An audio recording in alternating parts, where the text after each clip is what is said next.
Hello, everyone. Welcome, welcome. We'll let everyone take a couple minutes to get situated with video.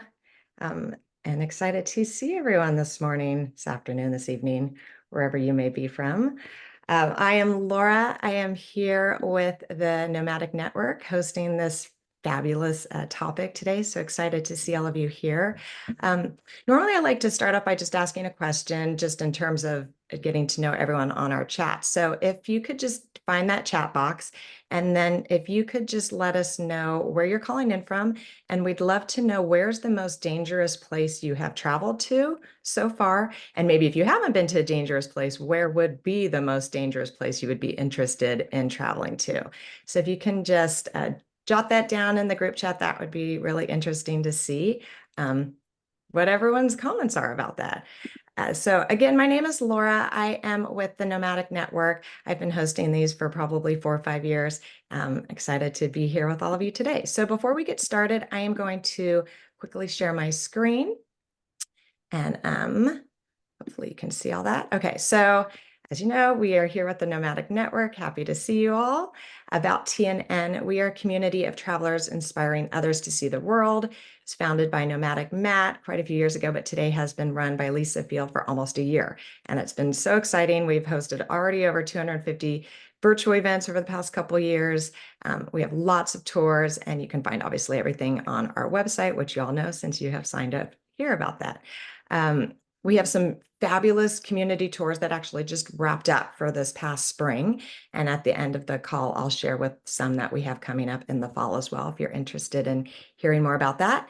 A couple ways to join TNN. You can follow our Instagram at the nomadicnetwork.com. You can subscribe to our TNN YouTube channel, register for our virtual events, which you all have done, so you know how to do that, and then travel with us on the community tours, as I mentioned.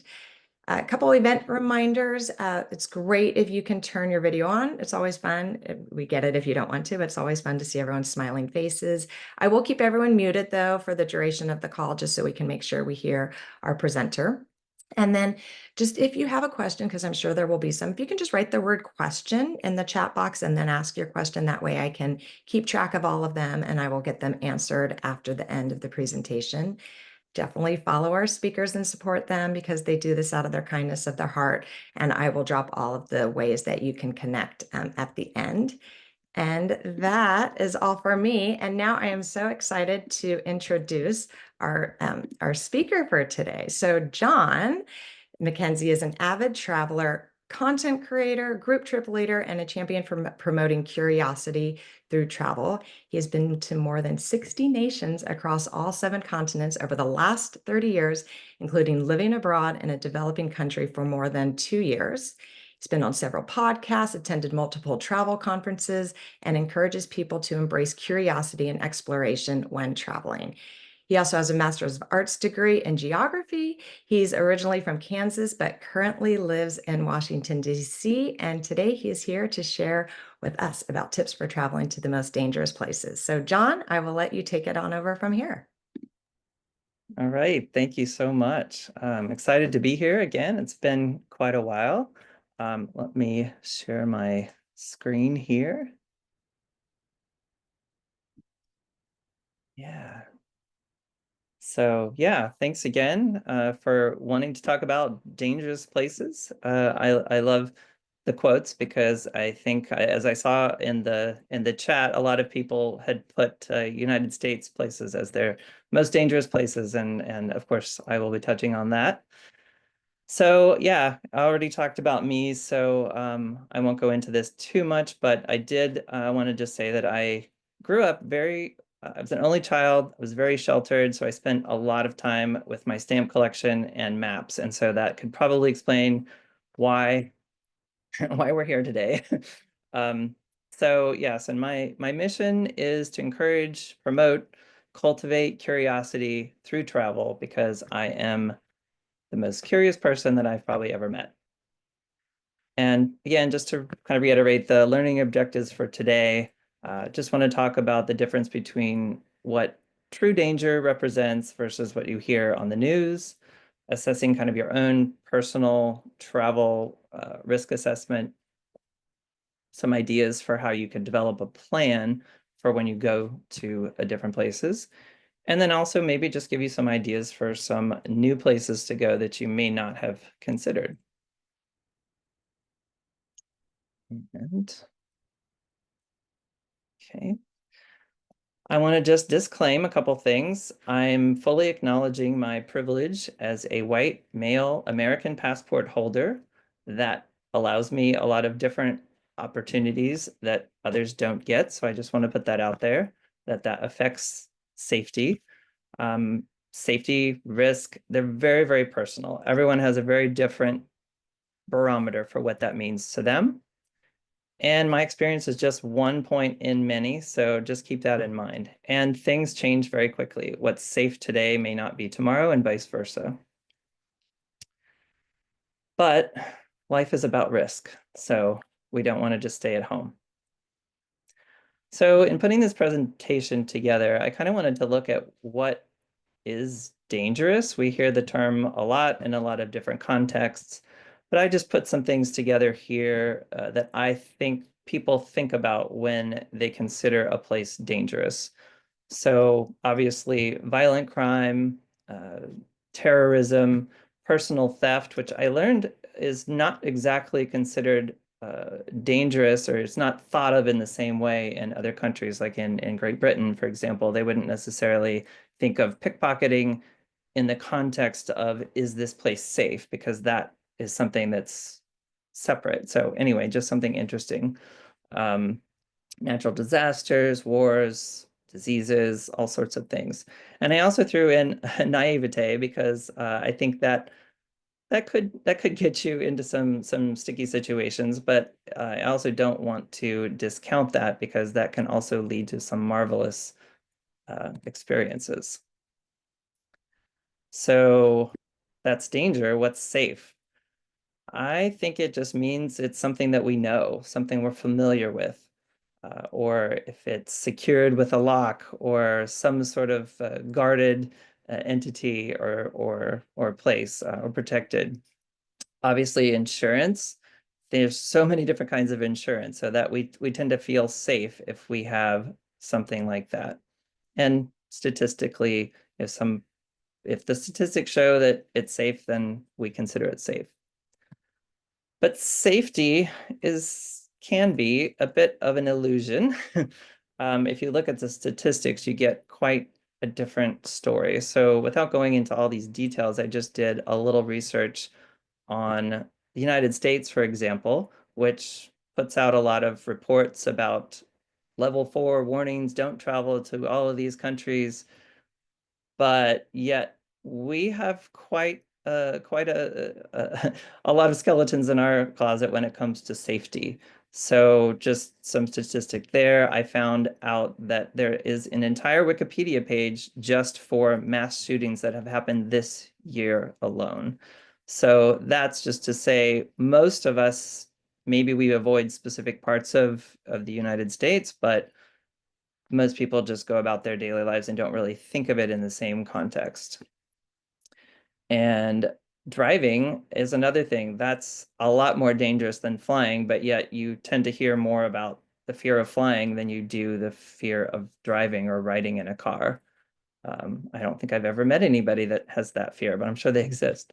But regardless of where you go or how, most people actually don't die when they travel. So all right, so media, as we know, is driven by bad news, right? That's what gets all the attention and the ratings, and people have to cover the news has to cover their butts. So when the Weather Service, for example, this image, it was a flash flood warning. If everyone looked at that and heeded it to the utmost degree, everybody would be freaking out. But the reality is that particular warning was for a very isolated place that probably just informs people, oh, okay, maybe I won't go kayaking there today. But for the most part, you can live your life. And that seems to be the blanket statements like this that are issued by different governments. It's more of a data point to think about, okay, this is happening, then causes you to look into the situation a little more to find out more about it. Bad reputations for a lot of countries, a lot of places, that lingers for a long time, many, many years. I think of places like Mexico, Colombia, even El Salvador now. A lot of the reputation still lingers, but it's much safer than it used to be. And of course, things can change either way, as I mentioned earlier. And often these warnings and travel warnings or incidences that you hear on the news that happen in a place, we tend to, or society tends to blanket the entire region even. I don't know how many times that you hear Middle East and people just immediately think the entire region is fraught with danger at every single square kilometer. That's not accurate, right? So there's localized dangers and there's localized things that do happen, but it's not necessarily the entire place. And of course, there's freak accidents that just happen no matter where you are. And I put medical errors here only because it's often reported to be the third leading cause of death in the United States. But when you look at the details and the statistics, that's not very accurate. So again, it's just the perception of what's presented versus what's the reality. And it just gives you a data point to look into further. So for traveling to places, really anywhere, I would suggest the one of the most important things for me is to build a network. So anywhere in the world, someone has been there. There have been so many people that have been to every country in the world, and some of them are on this call right now, I'm quite sure, or at least they're on their way to them all. This picture, just to illustrate, you may have seen her in the news, Louisa Yu. She completed her quest of going to every country in the world at age 79. Uh, she's still traveling. She's 81 now, and we met her at the Extraordinary Travel Festival in Bangkok last year. Anyway, the point being that there's a network of people that have been to places or that are pursuing these places, and they have information and can tell you more about the places that you might be wanting to go. Regional groups, as I mentioned, destination news outlets. So anything like that, doing your research. I do a lot of research on the place. You can get a lot of information in a short amount of time, but you just want to be careful because the internet's not always accurate, especially those AI summaries. I will give you an embarrassing example. When I went to Lebanon and Syria, I went through Amman, Jordan on a layover, and I had just Googled, do you need a visa? I knew you needed a visa normally, but for a layover, and it said no. And I didn't really look into it further. Well, when I got there, I found out you did, and I tried, but the customs agent was like, "No, that's wrong," and he's clearly seen it before. So you just have to look a little bit deeper and trust the information from multiple sources. And when you travel, you have to make the type of decisions that are based on where you're going. You know that in Buenos Aires and certain other parts of South America, you shouldn't just take your phone out and walk with it in front of you because there might be a motorcycle that drives by and snatches it from you. That doesn't mean you shouldn't go there. It just means to take those types of precautions when you're in the location where that is known to happen. You have to know where you're going, what the different regions are within in the cities and all the different places within the place to know what's what the risk factors are by location. And then sometimes you just, as much research as you do, you just take a chance and hope that it works out. That last picture is Beirut, and the picture in the middle is Hargeisa, Somaliland, for those that want to know the pictures. But ultimately, at the end of the day, you just have to decide what is it worth to you to go to this place. Every decision we make in life is risky, right? Every country, every place has a potential for some sort of risk. Staying at home has a risk. So you have to kind of come up with your own personal uh, pros and cons or however it works best for you, and then make that decision that you can confidently say, No, I'm just not willing to go, or okay, I'm going to take a chance. And then, as I'll mention later, get insurance, because then if there's anything that does happen, then you're covered. You do have to factor in all of the other types of things like hassles crossing land borders, potential bribes. Do you need to bring all the money that you possibly are going to use into the country before? And then how are you going to store it on your person? Are you traveling long term? There's a lot of factors like that that you just need to kind of assess and determine to make that decision for yourself. But yeah, you don't necessarily know what's risky until you put yourself in a couple risky situations, right? So this picture is kind of looks a little crazy and scary, but this is a tourist activity in Harar, Ethiopia. A trained person, and now his son has been trained to train these hyenas to take meat from dangling from a stick that you put in your mouth. Hundreds of people have done this. No one's been had their face eaten off, so I felt comfortable doing it. It was a little weird. I can't say that I was completely relaxed, but it was my defense mechanism was to laugh about it. So there I am, and I still made it out alive. So some resources for you. Well, obviously, the Nomadic Network, this is a group of well-traveled people. I would say ask your colleagues, go to these type events, go to the happy hours, network as much as you can. As I mentioned earlier, you have to build a community. Yes, I'm personally prefer solo travel, but ultimately it's about meeting other people, connecting and learning from them because there's so much information that travelers have. And I think the best thing on the entire internet right now is every passport stamp. If you're not familiar with that and you actually want to travel to anywhere that is maybe a little off the beaten track, you have to join it. It's a Facebook group that is kind of a joint effort from a couple people that started it, and also Rick Gazarian, who hosts the Counting Countries podcast and also puts on the Extraordinary Travel Festival, which brings these travelers together from all over the world who want to go to everywhere in the world. There's also some communities that have some apps. So MTP and Nomad Mania are two that I have apps. I'm not yet at the Traveler's Century Club criteria to be accepted, but I'm working on it. But these are resources for you to not just learn about it, but meet people. And then by meeting people, you build a network, you build a way to be able to go to these places more confidently, more comfortably, and yeah, and somehow the risk is much less when there's other people involved that know what they're doing, right? I personally really like YouTube. I like to watch YouTubers who have been to these places. A lot of them, like Drew Binsky, has been everywhere, literally. Yes Theory goes to quite a few places. Even Kara and Nate have gone to some off the beaten track places.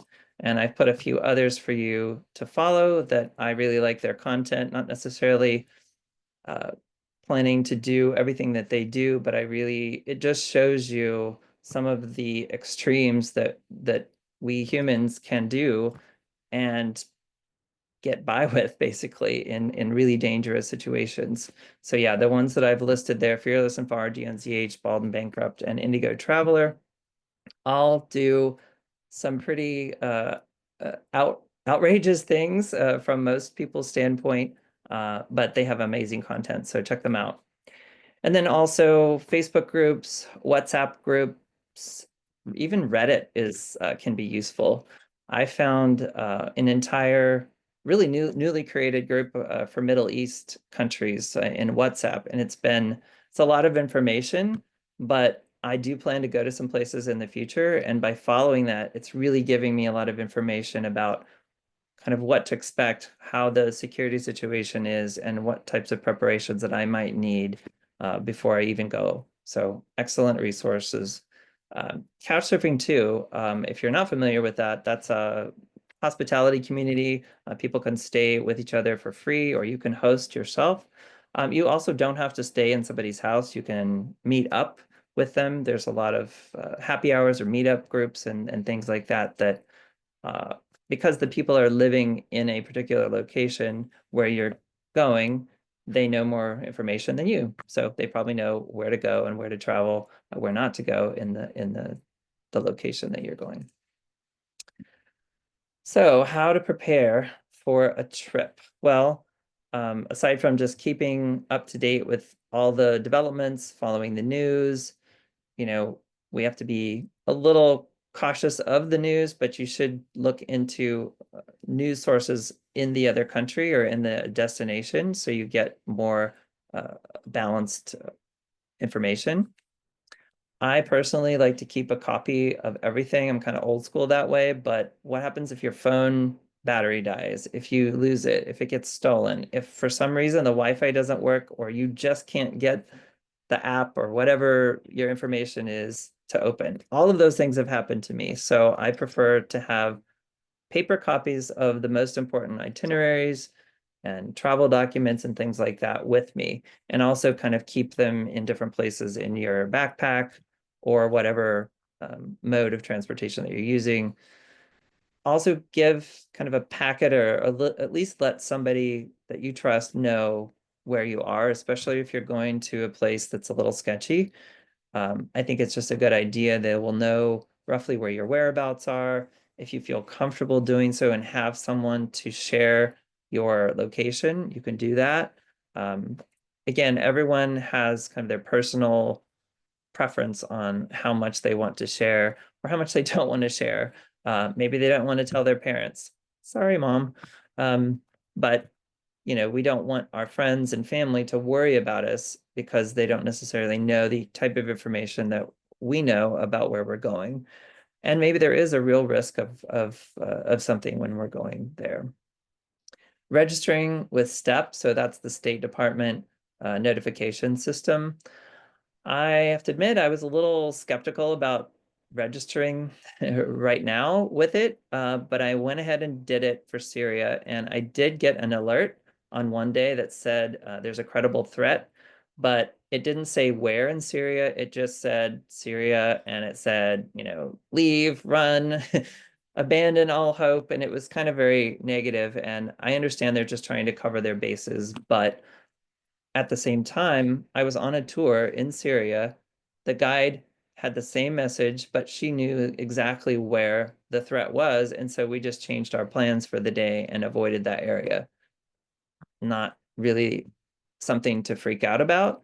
I think if someone who is a trusted travel tour guide who lives in that country, lives in that place, and knows what's going on, they're not going to want their clients to be in danger, so they're not going to willingly go into a danger zone that might get everyone killed.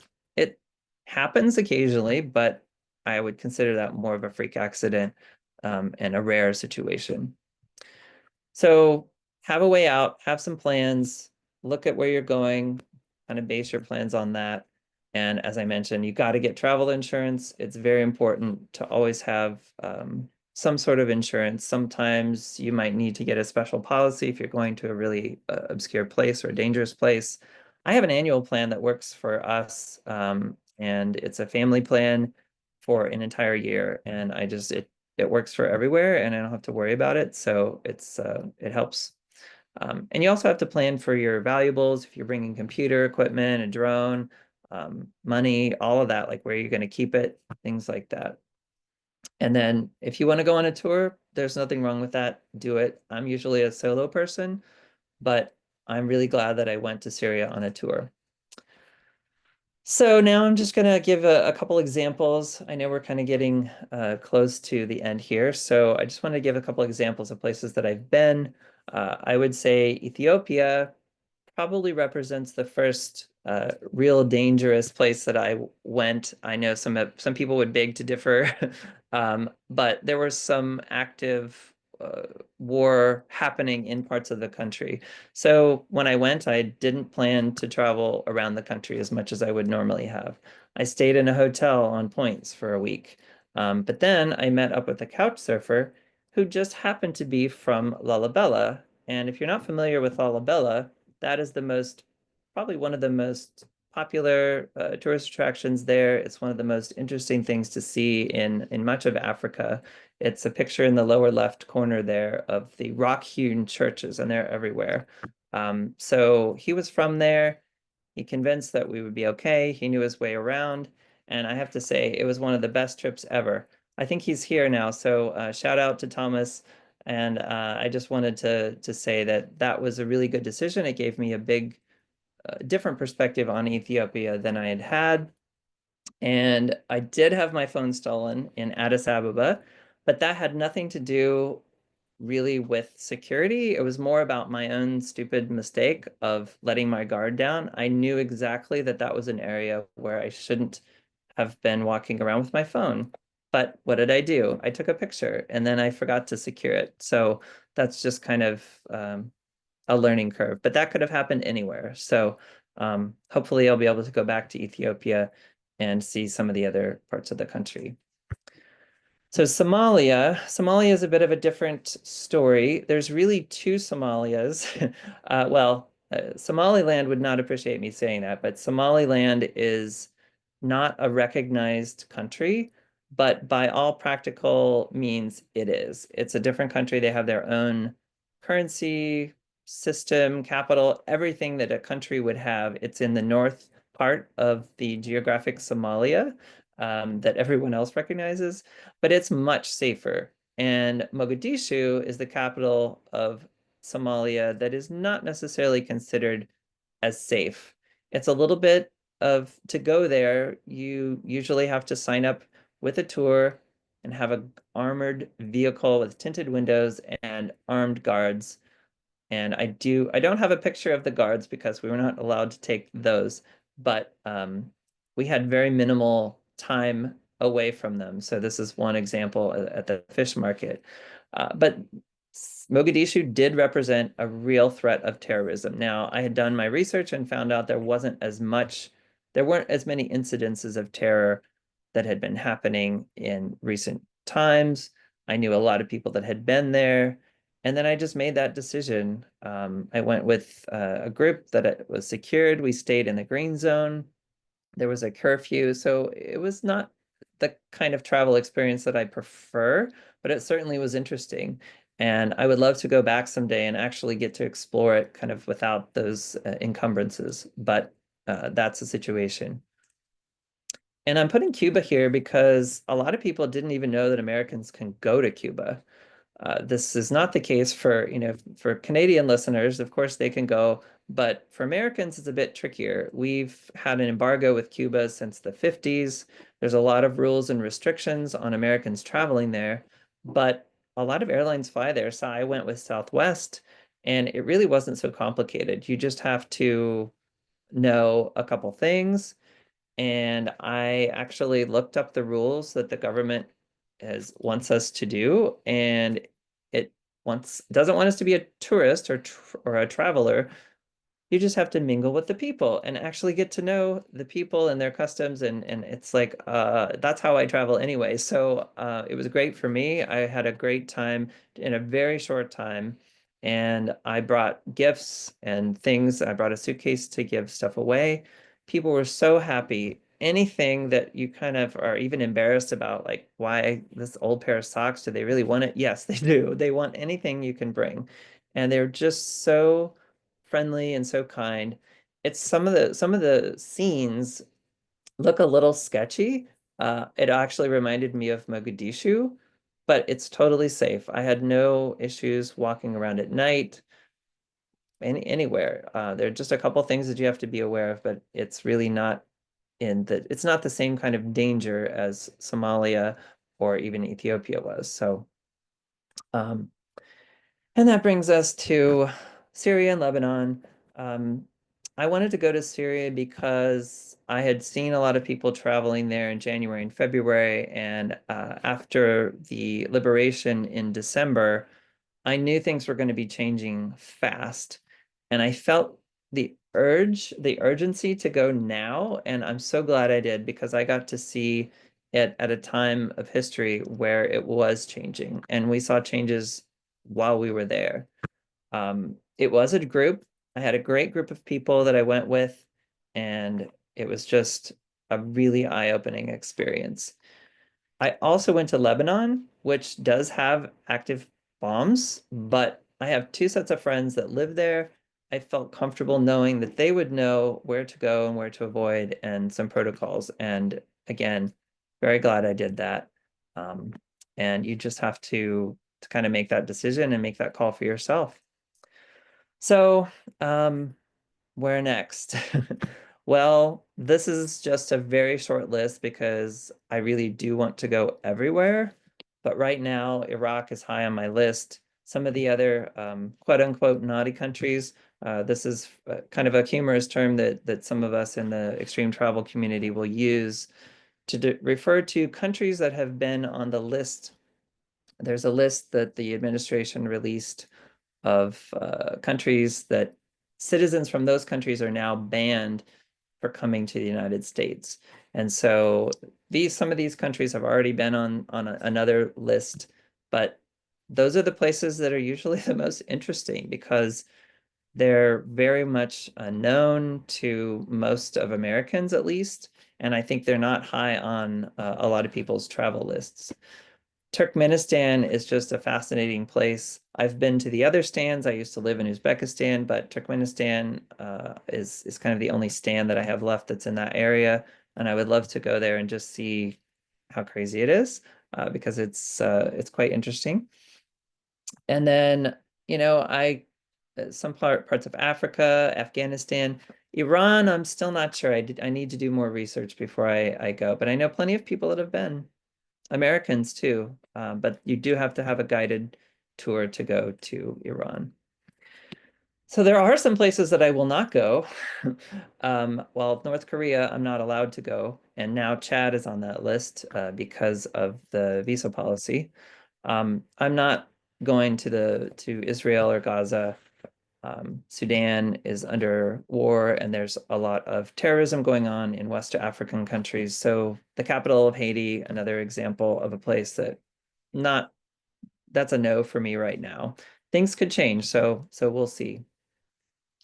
But just remember, in the end, danger is everywhere. Like in this picture, you could get hit by a falling pineapple if you go to this beautiful park in Uruguay. So take that in mind. Don't let fear stop you from going somewhere that might be interesting and might give you a very rewarding experience because I would say the places that I have had the best, most deep experiences have always been the places that most people either have never heard of, don't go, or considered to be dangerous. So with that, I really appreciate. Oh, and also just remember, curiosity didn't kill the cat. It gave it 9 or 7 lives. Some places refer to that saying as 7 lives. So anyway, this is where you can find me. I really, really, really would appreciate it if you signed up for my newsletter. You can find out where I'm traveling, and I put together some different resources and things for you. So, and I would love to have more engagement, more people that have been to some different places because I'm certainly not the only one. I'm not an expert in the world on everything, so I always want to learn more, and I can learn a lot from you guys too. So thank you so much, and yeah, hopefully there'll be some questions. Perfect, John. That was amazing. Very inspiring and also a little thrill seek. I don't know the word to say, like thrill seeking, right? It makes you, Yeah. yeah, where to go next. It made my mind just think about it, especially all those places. We had actually just gone to the stands and we missed Turkmenistan as well. And so kind of bummed about that, but I hear you. It's definitely a good place to want to get back to. Just it's the curiosity. I love it. So thank you very much. And everyone, thank you for Thanks. all your questions. So I am going to go through some of them, but everyone on the call, if you think of others as we're talking, definitely drop those in the chat box and I'll get those answered for you. Okay, so the first one we have is from Kay. So her question is regarding single female travel and where to stay, where to avoid. She was asking more about Quito, Lima, Cusco, for example. Do you have any recommendations on that in terms of if you're a female traveling solo in those areas? Yeah, well, obviously I can't speak directly, but I will say that I think in my travels, I've probably met more single female travelers who go to places that I would not go. And so I know, again, that's why I reiterate, it's always a personal choice what risk and safety really mean to you. But just considering that you're single or female doesn't mean that you can't go to these places. And again, having to just do the things that you need to do to make you feel safe, take the precautions, join those groups. Really, that's the best advice that I can give. Um, Even when we went to Ecuador, it's been a while, it's 2012. We stayed with at an Airbnb, but we were 3 blocks from the downtown. The Airbnb, the host said, take a taxi. I'm like, I'm looking down the street, I could see it. To be honest, probably now I would just walk. I would take the risk, but that's me. Um, I think in South America in particular, a lot of people would say get, get a trusted taxi, a ride. You do have to be careful with taxis. Don't just get a random one from the street. You have to know in advance. But that would probably be my best advice as far as where to stay. I mean, I really would have to do specific research. I would say, look at the options, look at the touristy areas. If you don't want to stay in the touristy areas, then make sure that you have a way that you can get around. You don't want to just book something without knowing how you can get from there to where you want to be. But Cusco and I think, yeah, Cusco is quite safe. I didn't feel, I mean, I think in general, keeping your valuables secured is good. It's just good advice no matter where you go in the world. Um, but yeah, I hope that answers some of the question. Yeah, no, that was Uh, perfect. Yeah, great tips and great advice. Okay, so we have another question from Tiffany. So she's retired from the military, or she retired from the military a few years ago. She's a bit nervous to travel to some countries, for example, China and Russia. Do you think that's a legitimate thing? Or is she maybe just overthinking it? So any advice you have around that? I mean, I think, well, a couple disclaimers again. So I have not been to China, but I know people who've been everywhere, and I see a lot of reports on EPS, every passport stamp, and so I feel like I can assess that China is quite safe. Um, the language barrier might be something to just brush up on some key phrases, but they're quite modern there. They have everything is technology. I think you use your phone just to get around and pay for things. So you might need to download some apps, but I wouldn't have any hesitation going to China. Russia, I mean, it's complicated now just because of what's going on. I think that's probably the biggest thing is you can't just book a ticket and go there. First of all, getting the visa is a little tricky. Getting money, you can't use a credit card there. You can't, there's no way to use ATMs. But is it possible? Of course. I have a friend who actually works there. Plenty of people go to Russia all the time. I don't feel like it would be unsafe. You want to just be careful of what you say. Don't say anything outwardly um, bad. Don't take pictures of military institutions and things like that. You know, follow the guidelines of what the country's telling you to not to do, and you have a much better chance. But I wouldn't hesitate going there. I was in Russia a long time ago, so 2006 and 7, and luckily that was, it was a better time to go. But I know plenty of people that go to Russia or Belarus for that matter, and yeah, I wouldn't hesitate to go there. And you and I were talking a little bit before the call, and it kind of leads to what you were just saying about if there's a place that you want to go to now, go to it because you just don't know how the environment's going to change down the road. Yeah. So I like that piece of advice. Okay, another question. I hopefully am pronouncing this correctly from Bahi. And they're asking, is there a travel festival in North America anytime soon that you might know about?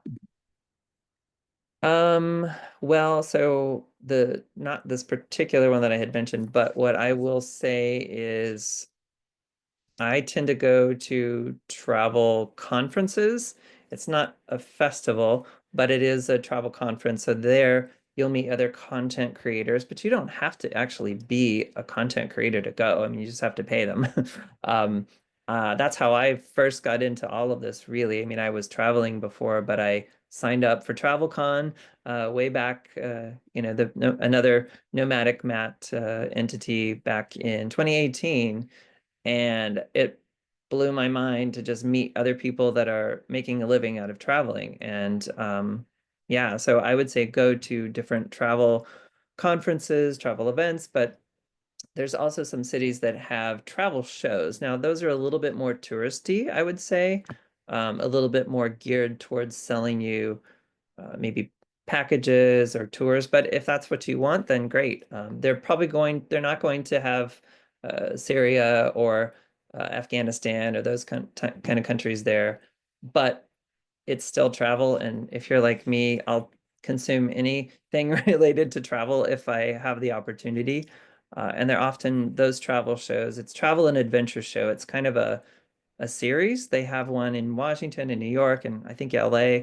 So look at that. And then just yeah, there must be other ones out there. So I would just search and see if you can find something. There might be something more localized or even meetup groups that are travel um, centric, and that might be a good start if you don't have an actual festival in your area. So. Okay, perfect. All right, now we're going to switch over to South Africa. We have a question from Maria. Um, she's going to Cape Town for 4 days, planning to rent a car to do 7 days on the garden route before doing some volunteer wildlife conservatory work, which is really cool. So she's heard about all the precautions and dangers and just curious if you've been there. Again, any advice you Mhm. have on that or just general tips and thoughts you might Mhm. have. I have not yet been to South Africa. My current strategy is kind of trying to go to places that are maybe a little bit more difficult or challenging, and also depending on kind of my schedule. I'd like to travel with my partner to go to South Africa, so we've kind of saved that. But yeah, it sounds like you've at least done some research and you're familiar with the precautions, and that's really half the battle, right? If you just kind of go in completely unaware, that's what usually gets you in trouble. I think renting a car is another level of, I think just being aware of get your insurance, make sure that, if your car, you park where you're parking your car overnight, because I think it's possible that people break into cars. They know it's a rental car. I know that's a frequent thing in a lot of countries. They can tell it's a rental car, so they're going to, potentially break in. But um, I wouldn't, unfortunately, I can't give you any direct advice since I haven't been there, but I wouldn't. That sounds like an amazing trip. So, I'd love to hear about it after you come back. So, yeah. Yeah, perfect. And that's a good segue. I put the links of how to follow John. So definitely, reach out on all those different channels. And that way you can share, your trips. He can share his trips as well. And so it's a great place to connect.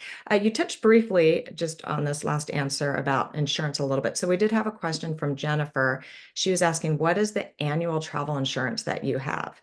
Mhm.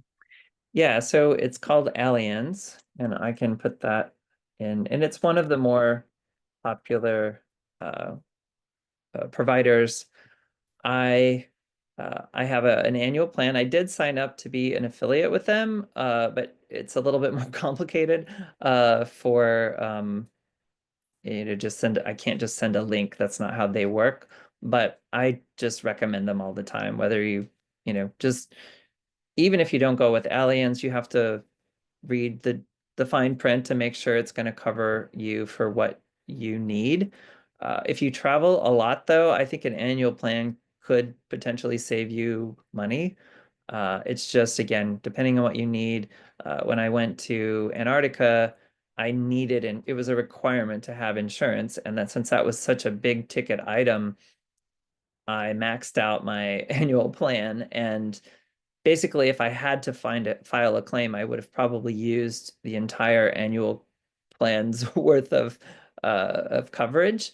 But again, most of these things don't happen. I have had to use insurance once or twice for something relatively minor, but for me, especially as I get older, um, I think it just makes sense. So would be my recommendation, but ensure your trip is a good way to kind of price check.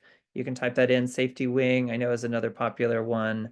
Um, yeah, drawing a blank on another popular one for nomads and travelers, but yeah. Yeah, no, those are great. Those are ones I've heard about as well. And I agree. It's good for peace of mind. Even if you don't use it, if you get it, then you don't need it. If you don't get it, then that's when you need it, right? How the world goes.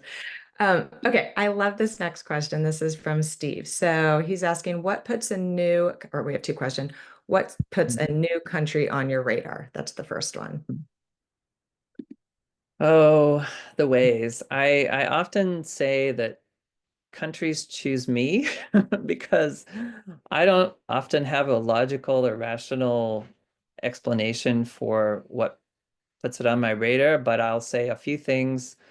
For example, let's just say January of this year, I had no plans on going to any of the places that I've been or that I am going, except for maybe two.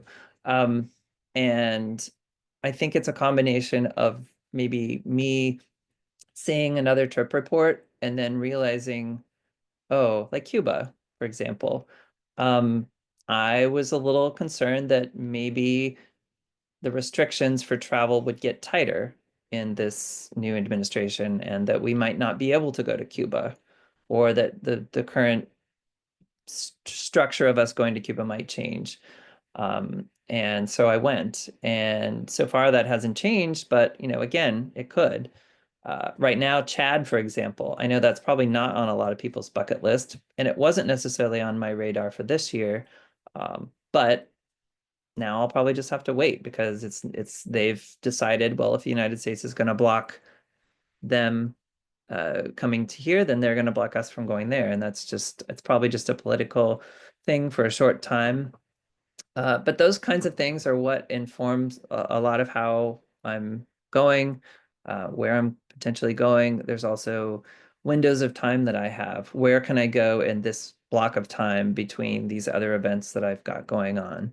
And so that then is dependent on, okay, well, the weather in this part of the world, this summer, for example, all the places on my want to go next list are in a very warm part of the world, and I'd rather not spend my summer in Libya in 120-degree Fahrenheit weather when maybe I can spend the fall there or another time of year, right? So those are some of the factors that go in, but other than that, I would say opportunities.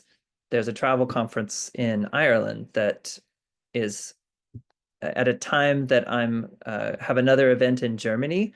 And so I tried to make those two work. And now flying over to Germany to get to that event, I thought, well, I can go through Scandinavia and visit some friends there. So on my way to planning that, I noticed Iceland Air has the stopover feature. So now I'm adding Iceland. So suddenly this trip to Germany and Ireland became a trip to like 6 countries. So that's just, and those are not difficult countries, although I'm finding it a little challenging to plan things in August, which is their high season. Things are booking up, and I don't really like to plan that far in advance. So that's more stressful for me than going to a war zone, to be honest with you. That's But yeah, crazy. just yeah. So that's probably the best answer I could give. No, that's great. Okay. And then second part of his question is what draws you to a danger country? For example, if Venezuela and Peru are both cool in similar ways, does Venezuela's air of danger make it more Mhm. appealing to you, so to speak? I mean, I don't know if it's necessarily the danger factor. No, I would say it's not the danger that causes me to, I don't necessarily get that adrenaline rush. And I know some people that do though, so it's a good question. I think what I've learned though, and I would certainly not turn down another trip to Peru because I absolutely loved Peru. I'd love to see more of it, but um, everyone's heard of Peru. I've already been there. So for me, it's the newness, it's the curiosity, it's the most people don't go here. Why? I mean, I've done that in the United States. I mean, I would say, oh, I would mention a city in the United States that I'm going to, and people would be like, "Ooh, why would you want to go there?" It makes me want to go there even more because I know I can find something interesting that they won't know about because they aren't curious, right? I mean, that's the whole point of all of this for me is no matter where I go, whether it's back to my home state of Kansas or to Venezuela or Libya, there's going to be stuff there that is very interesting. And the more remote, uh, the fewer people that go there, the more interesting it could potentially be. Um, so yeah, that's really what appeals to me. So I'm curious, how do you handle going to boring countries then, for example? Can you Well, deal with that? yeah, no, I mean, and because again, every place has something of interest, and I do tend to, I think my curiosity is equal opportunity because, yeah, if anyone can get excited about driving through rural Western Kansas ghost towns one after the other that look pretty much the same. I love it. I would totally be down for a month of just endless road tripping around Kansas. Yes.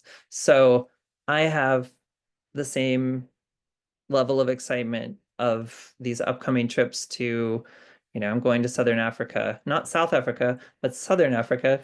And I have four countries that I'll be going through. I don't really know exactly how I'm going to get around, but it's going to be exciting. And in Europe, right? Like I won't be able to spend as much time as maybe I would have liked because of the cost. These are not cheap countries. Oh, that's the other thing.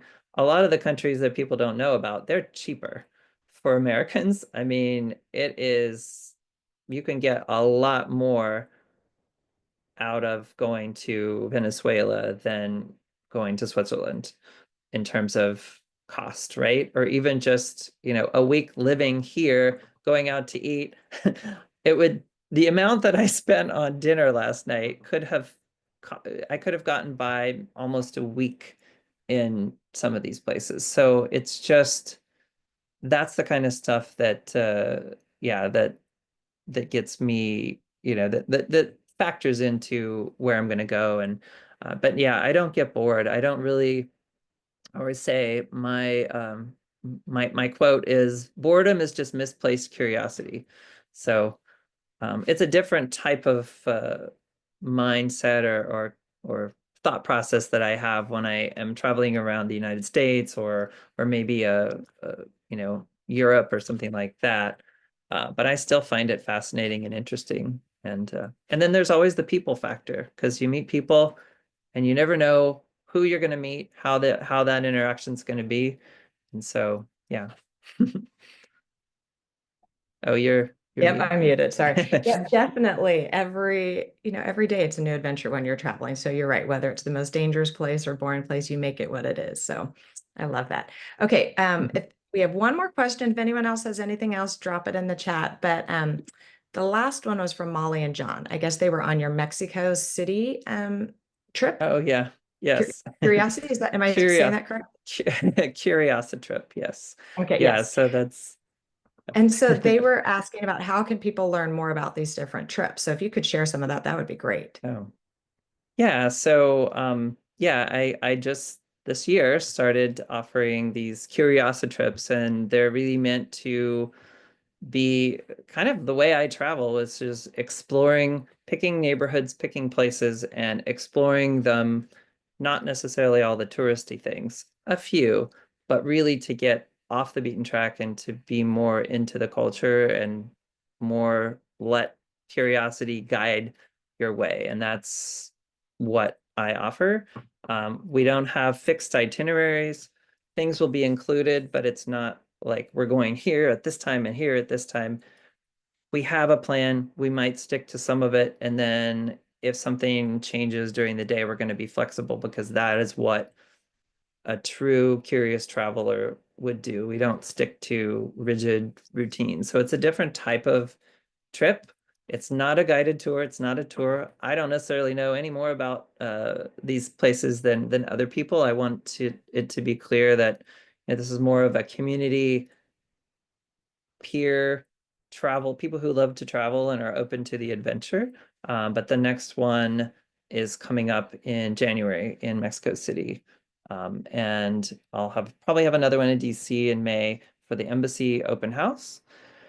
I just launched the Mexico City website last night, so you can find it if you look at my links. It's on my link tree, but you can also sign up to my newsletter and you'll get information on that and on anything else that's coming up. And of course, I'm open to suggestions. I think Cuba is going to be a future trip because that is just such a fascinating place. And it might be a little bit different in terms of how I do it.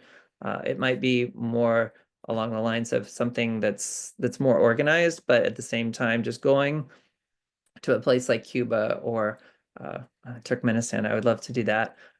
But I haven't been there, right? I haven't been to Turkmenistan. So um, for me, those types of trips would be organized a little bit differently. But I would love to be able to offer that to people who might want to go to these places with somebody. Maybe they're not wanting to go alone or they want to go as a group. So yeah, just join my newsletter and keep up with all of my travels and future offerings. Thank you. Perfect. I love that you do that. That's really exciting. Just different way to bring people there. It's amazing. All right, we got another question in from Steve. So, what percentage of your solo trips for lodging, transportation, events, like food, day-to-day Mhm. activities, do you have planned out when you land? And what things do you like to leave to just kind of go with the flow Mhm. mentality when you're there? Yeah. So, for example, this trip coming up, I'm leaving in a couple weeks and I'll be gone for a month. I have the first I'd say the first week, I have a couch surfer that I'm staying with the first couple days. I have an Airbnb. I have another couch surfer, and then another like a booking.com kind of place lined up. But then I don't want to get too planned because I don't, especially in Africa, you don't know if the bus is going to, I can't even find reliable information about buses in Zimbabwe. So I am just kind of throwing it open to chance. Now, I would really prefer that. When I traveled a long time ago, in Southeast Asia, I traveled for about 8 months and it was day by day. I think I finally booked my ticket home about maybe 2 months in advance, but and I had to plan a little bit for a couple visas, but for the most part, and it was a lot easier back then. This was in the year 2000. So things have changed. You have a smartphone now, and you have a lot more resources, but at the same time, a lot more people are traveling.